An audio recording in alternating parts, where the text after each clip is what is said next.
আমার এই মাথার চুলের মধ্যে মুবারক হাত লাগিয়ে বিশ্বনবী নিজে আমাকে আজানের প্রতিটা বাক্য শিক্ষা দিয়েছেন।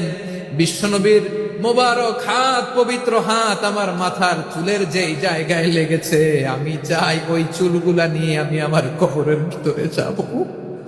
বিশ্বনবী যখন সাইয়েদনা আবু মাহজুরা রাদিয়াল্লাহু তাআলা আনহুকে আযান শিখাচ্ছিলেন, বলেন তো বিশ্বনবীর হাতটা কোথায় ছিল?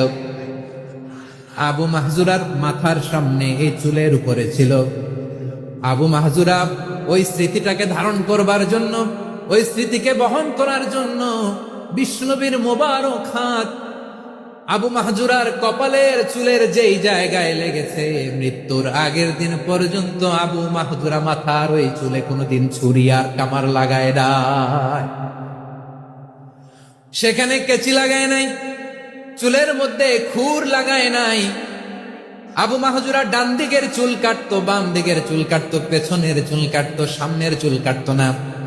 আবু মাহজুরা রাদিয়াল্লাহু তাআলা আনহুর সামনের চুলগুলো বড় হতে হতে যখন এত বড় হয়ে যায়, তিনি চুলগুলো পেঁচিয়ে মাথার মধ্যে রাখতেন, তারপরে তিনি পাগড়ি পরতেন। সবাই জিজ্ঞেস করতো, আবু মাহজুরা এটা আবার কেমন স্টাইল?